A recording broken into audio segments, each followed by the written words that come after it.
What is up, everybody? Welcome back to the channel. My name is Flame078 and this is Perspective Gaming here with a brand new video. Today's video we are going to be tackling a brand new Battle Royale coming into the space by Ubisoft, and we're going to analyze this game, break this game down from a perspective of an avid, day in, day out Apex Legends player, which I consider myself to be, even though, I'm not a pro level, I'm not on a Kangaroo rain day status, but I do play this game as my go-to multiplayer experience. So I feel like I have a lot of thoughts on, this, and I've been an avid Battle Royale player since the beginning, so I have a lot to say about what games should and should not do, and I hope you guys enjoy it. But without further ado, let's just go into it. Let's break this game down. So Hyperscape is Ubisoft's entry into the Battle Royale space. It is releasing on multiple platforms and are currently basically out of nowhere launched a technical test on PC for people to enjoy via Twitch drops. If you want more information, I will leave links down below so you can get your access to it and figure out if you want to get into this action for the next couple of days. So this technical test, it looks like, is a precursor to the launch of this game. So what are they doing differently? What is this game really about? Well, it looks mad futuristic.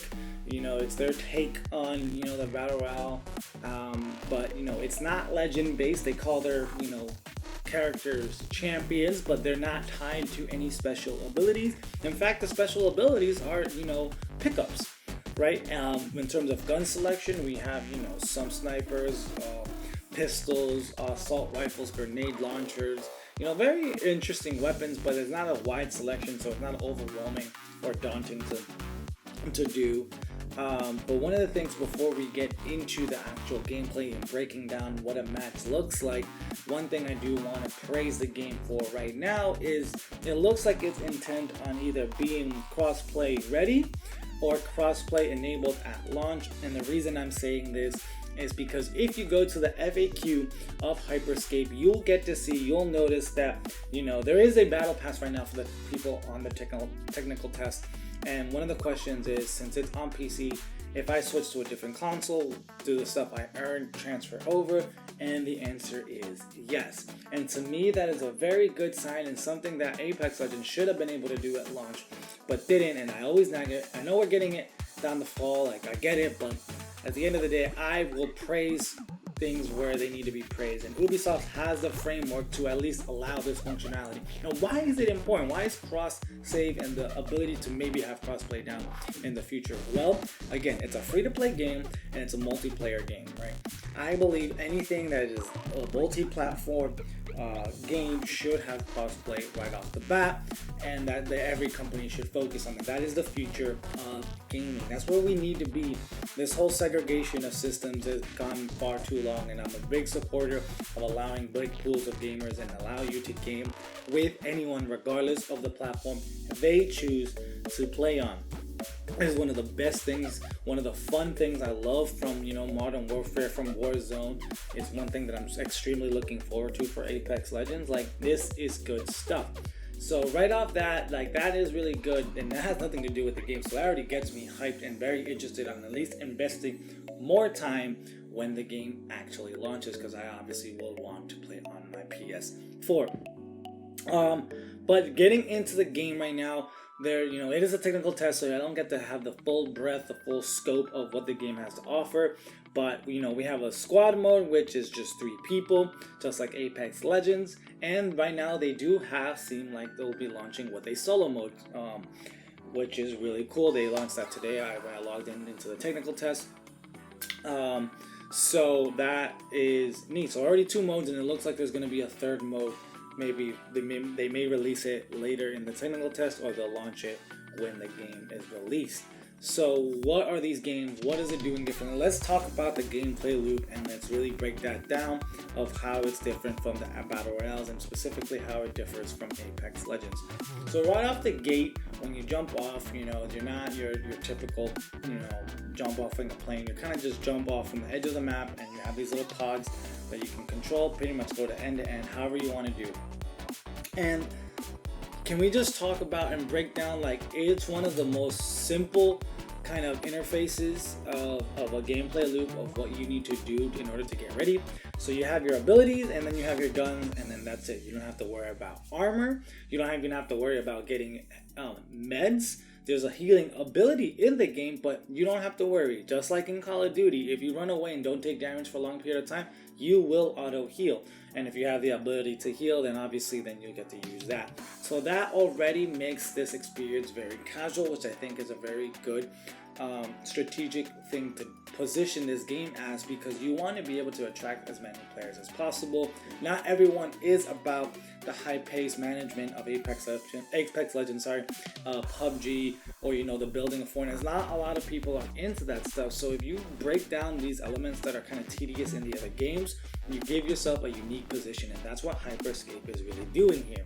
So what are these abilities? They're called hacks in the game, and essentially they provide defensive, or aggressive kind of play styles, or movement abilities, right? So these kind of allow you to have, say, the legend ability kind of mechanic where people get to do certain things, but it's not tied to a character, right? It's just tied to a drop, which I think is pretty neat. And the fact that the gun selection is pretty limited also allows you to kind of get a handle of what guns I like and go for those right away, instead of figuring out which gun is good. But even on the gun note, real quick, I do want to point out that I hope they do some tweaking, because right now off the bat, when I'm playing the game, I can already see a heavy influence on the Hexfire.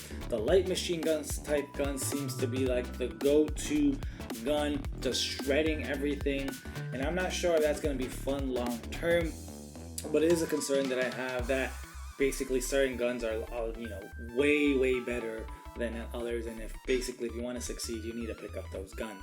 But the abilities, for the most part, I think they're all serve their purpose. There are a couple of them that are kind of useless in my opinion. The reveal and the armor one are a little bit wonky to me. I don't understand their use.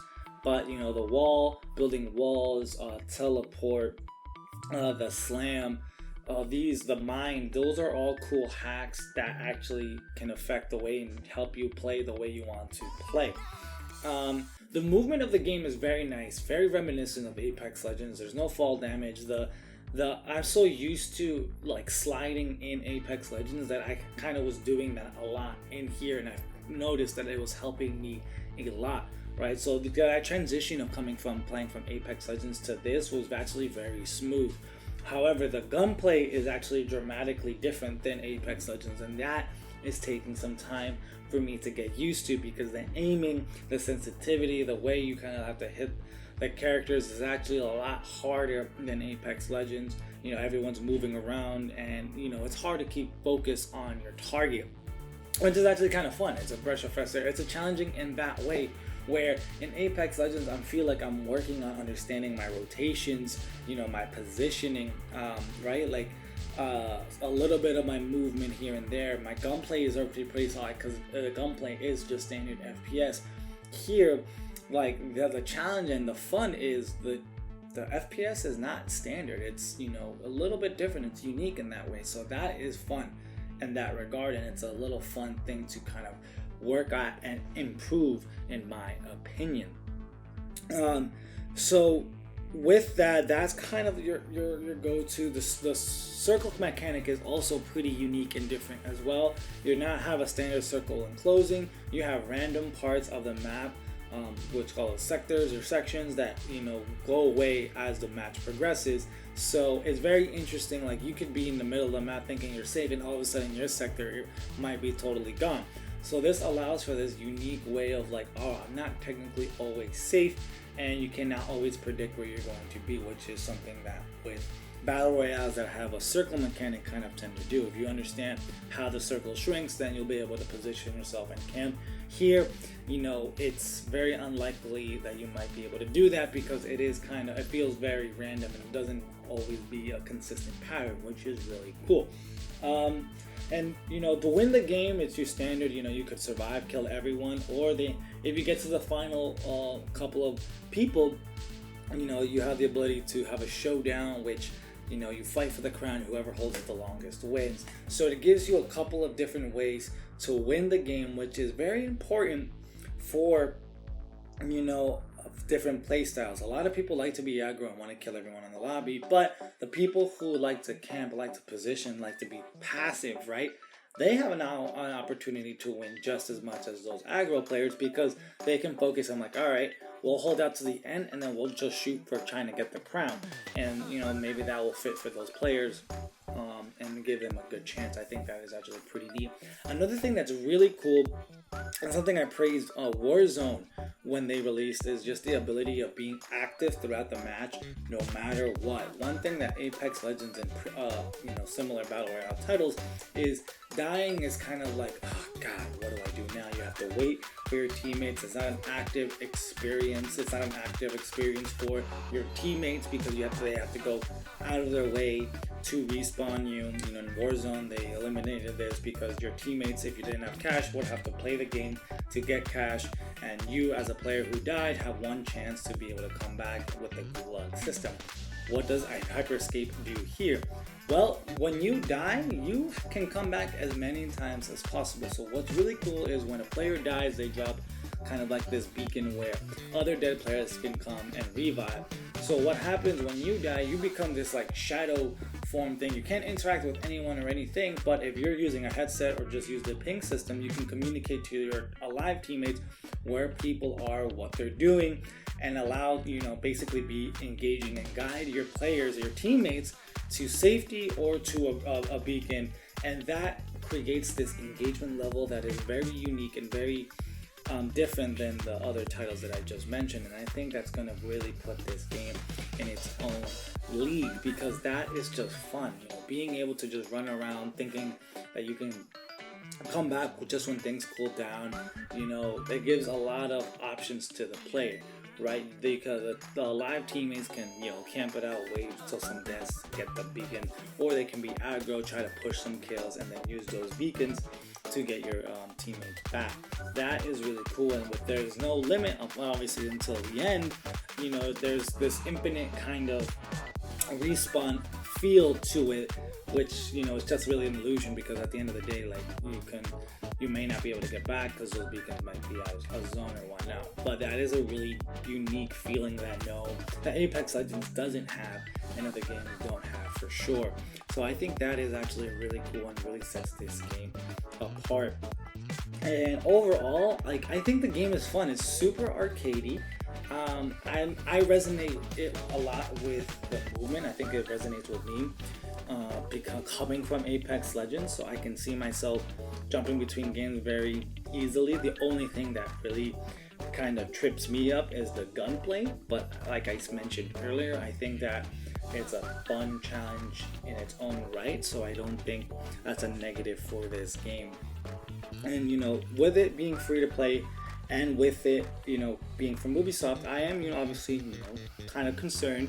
Going to wait and see how they're going to monetize this game. But, it looks like it's going to have its standard battle pass, which is going to be pretty neat.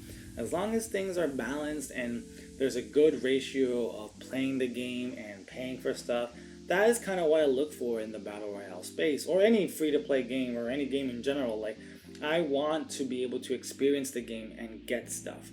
Apex Legends really suffers in this department, but every new game has a chance to really shake the meta, shake the way game developers and game publishers publish and iterate their games. So who knows, if UbiSoft and HyperScape really pull this off when this game launches, it's going to only spell good things for Apex Legends. But I think that is it for me. Let me know what you guys think. If you guys got a chance to play, let's discuss the game. What are your thoughts? I'm not too sure if it'll be put in my multiplayer rotation. I will have to play some more and find out. But if not, I'll be definitely excited to check it out on stream once I'm able to. So please make sure to check me out at twitch.tv/flame078. I go live Monday, Tuesday, and Thursdays of every week, and I hope to catch you guys there. Thank you guys so much for tuning in. Have a great one, and I'll catch you guys very soon. Adios.